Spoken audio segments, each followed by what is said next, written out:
वहाँ पे चौकीदार है ना, चौकीदार डंडा मार मार के भगा रहा था कि मम्मा ईद आ रही है, मैं इसी में करूंगी। ये ऐसा होना था तो मैं अपने बच्चे नहीं लाती, मेरे बच्चे दुनिया से चले गए।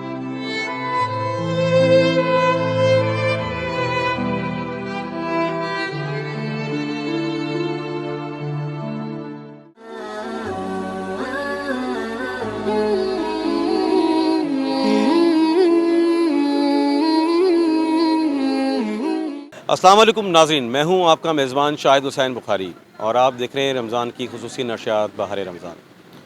नाज़रीन, इस वक्त बहुत दुख और अफसोस के साथ मैं ये प्रोग्राम कर रहा हूँ कि आज रमज़ान के महीने के अंदर एक इंसानी जाने 12 से ज़ायद इंसान जो है अपनी जान गंवा बैठे। ये वाक़या अफ्तार से कुछ देर पहले हुआ। मेरे कब में देख रहे हैं ये वो फैक्ट्री है जहाँ पर उसके मालकान हर साल रमज़ान में ज़कात निकालते हैं और एक इंसान को 2000 रुपये ज़कात मिलती है। आज भी यही सिलसिला था ज़कात का, जिसके लिए गरीब गुरबा लोग जो है वो ज़कात लेने के लिए यहाँ आए थे, लेकिन उनमें से कुछ बदनसीब लोग अपनी जान गंवा बैठे, जिनमें ख़वातीन, बच्चे शामिल थे। उनको ज़कात तो नहीं मिली, वो अपनी ज़िंदगी की बाजी हार गए। वो लोग जो उनके अहले खाना इनका इंतज़ार कर रहे थे कि ज़कात लेकर घर आएंगे तो कुछ खाने का इंतज़ाम हो जाएगा, लेकिन वो ज़कात तो नहीं लाए, उनकी लाशें घर पर आई। एक अफसोसनाक वाक़या हुआ है, दिल बहुत अफसरदा है। चलते हैं उन लवाहिकीन से बात करते हैं कि उनको बस क्या क़यामत बरपा है, उनके क्या तासुरात हैं। तो चलते हैं उन लवाहिकीन से बात करते हैं। करंट था, नीचे पानी में छूटा था। बच्ची मेरी जाके देखो पूरी नील रोजे में, खुदा करक करेगा उसको। मेरी बच्ची ने बोला मम्मा हम लोग जा रहे हैं, 2000 मिलेगा, किराए का घर है, किराया भी चढ़े, इसी वजह से मैं लेके। मेरी बच्ची ने बोला मेरे रोजा रख रही मम्मा, ईद आ रही है, मैं इसी में करूंगी। ये ऐसा होना था तो मैं अपने बच्चे नहीं लाती, मेरे बच्चे दुनिया से चले गए। मजदूरी करता है भाई, क्या कहते हैं वहाँ पर ना नोड़ा चरंगी पे कंपनी है, कपड़ा कंपनी ना, वहाँ पर ना पैसा देते हैं 1000 रुपया हर साल देते। तो हम लोग वो लेने गए थे वहाँ पर।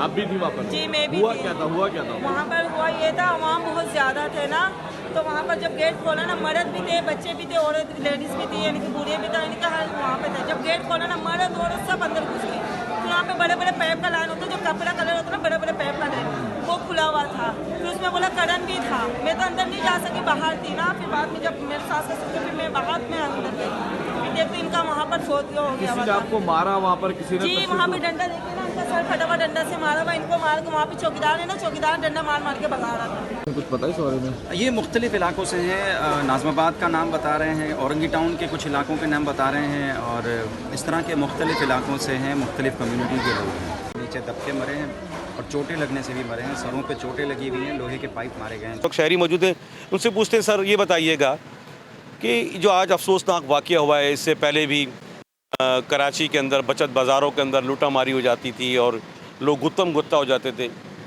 किस तरफ जा रहा है हमारा मुल्क और क्या देख रहे हैं, किस तरफ जा रहा है ये? बिस्मिल्लाहिर्रहमानिर्रहीम।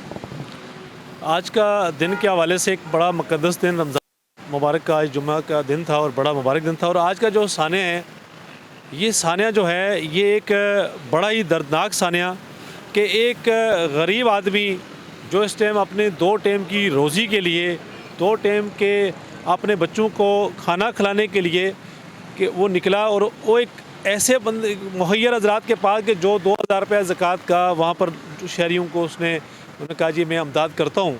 अच्छा, वहाँ आलम ये था कि जो हमने सुना है कि वहाँ पर पब्लिक इतनी आ गई कि वहाँ पर भगदड़ मचने से तकरीबन कोई 11-12 लोगों की डेथ हो गई।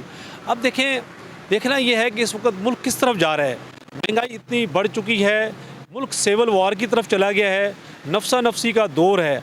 अब देखना है कि ये रियासत की ज़िम्मेदारी है कि रियासत किस तरीके से आवाम की फ़लाह और बहबूद के लिए काम करे। और ये जो मुक़द्दस महीना है, इस वक्त तो अल्लाह तबारक ताला ने रिज़्क़ के दरवाज़े खोल दिए जाते हैं, और हमें तो अफसोस इस बात का है कि रियासत की जो ज़िम्मेदारी है, रियासत कहाँ सो रही है, उसके जो ज़िम्मेदार लोग हैं, क्या उनको इस वक्त यहाँ पे मौजूद होना चाहिए था?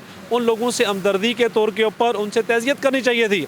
अब देखें कि उनको तो इस चीज़ का कोई फिक्र नहीं है, वो अपनी तिजोरियों में अपने ऐशो शरत में लगे। सियासत छोड़ के यकजा हो जाए, एक प्लेटफॉर्म पे आ जाए। मुल्क बहरान का शिकार है, यहाँ के लोग मर रहे हैं, भूखे मर रहे हैं, डकैतियाँ पड़ रही हैं। ये शहरी थे जिनके तासुरात किस नज़र से देखते हैं। महंगाई इतनी आसमान तक पहुँच चुकी है। इन हालात के अंदर 2000 रुपये की ज़कात लेने वो लोग गए थे जो अपनी जाने गवा बैठे, किस नज़र से? बिल्कुल, क्योंकि महंगाई बहुत ज़्यादा हो गई है, हालात बहुत टफ़ हो गए हैं, गरीब आदमी का सर्वाइवल जो है बहुत मुश्किल हो गया है। और ज़ाहिर है आमदन और जिस तरह का रोज़गार चल रहा है अब मुल्क में, रोज़गार ना होने के बराबर है, कंपनियां बंद होती जा रही हैं और महंगाई बहुत ज़्यादा होती जा रही है। तो डेफिनेटली गरीब जो है जहाँ से उसको कुछ मिलता है तो वो उस तरफ जो है सारे लोग जो है भाग दौड़ते हैं ताकि कुछ ना कुछ जो है। किसकी जिम्मेदारी है जो सारे मामलात हो रहे हैं, ये जो सारी चीज़ें हो रही, जिम्मेदारी किसकी है ये? ज़ाहिर है बेसिकली सारी जो जिम्मेदारी होती है वो तो हुकूमत की होती है और हुकूमत ने इन सारे मामलात को संभालना होता है। उनकी जो लोगों की बुनियादी ज़रूरियात है वो ज़िंदगी वो तो पूरी करने में नाकाम हो गए। महंगाई आसमान तक पहुंच चुकी है। आपने पहले रोज़े से देखा कि केला जो है वो 400 रुपये दर्जन मिलता रहा, अमरूद मिलते रहे। हुकूमत ने इसके ऊपर कोई एक्शन नहीं किया। कमिश्नर कराची घर में बैठकर, ऑफिस में बैठकर लिस्टें निकालते रहे, लेकिन उस सरकारी लिस्ट पर अमल दरामद नहीं हुआ। लेकिन एक कराची का शहरी, एक NGO वाले, जो कराची ने मजबूरन उनका बाइकआउट किया, जब जाके वो कंट्रोल में आए। क्या यही हल रह गया कि बाइकआउट करते रहें, हुकूमत सोती रहेगी? नहीं, ये तो कोई हल नहीं है। हम सबको मिलजुल के सोचना चाहिए, हुकूमत को भी सोचना चाहिए। और जब तक इसके ऊपर जो है हुकूमत काम नहीं करेगी, उसको इम्प्लीमेंट नहीं करेगी, रूल्स एंड रेगुलेशंस को और कानून को जो है ना इम्प्लीमेंट नहीं करेगी, तो ज़ाहिर है लोग मनमानी करते रहेंगे और हर कोई जो है ना वो ज़ख़ीरा अंदोज़ी कर रहा है और हर चीज़ कमाने के चक्कर में लगा हुआ है। जो कारोबार वाले लोग हैं वो अपने हिसाब से सोचते हैं, वो ज़ाहिर है और जैसे वो ख़रीदेंगे महंगा वो उसी को बेचना भी महंगा। आपकी नज़र में रियासत नाकाम हो गई है? ज़ाहिर है रियासत जो है उस तरीके से काम नहीं करी जैसे उसको करना चाहिए। नाज़रीन, आज का आपने अफसोसनाक वाक़या देखा और लोगों के तासुरात भी सुने। हर शख्स का यही कहना है कि इस महंगाई के दौर में जब खाने पीने की अशिया एक आम इंसान की दस्तरस से दूर होती चली जाएगी तो इस तरह के वाक़यात होंगे। हमारा मुल्क खुदा न खास्ता खाना जंगी की तरफ तो नहीं जा रहा, क्योंकि महंगाई के इस दौर में हर तरफ नफ्सा नफसी का आलम है। ज़कात के पैसे लेने के लिए वो शख्स आए तो ज़रूर, लेकिन साथ अपनी लाशें लेकर गए। इस उम्मीद के साथ कि ज़िंदगी रही तो फिर मुलाकात करेंगे। मुझे और मेरी कैमरामैन टीम को इजाज़त दीजिए। अल्लाह निगहबान।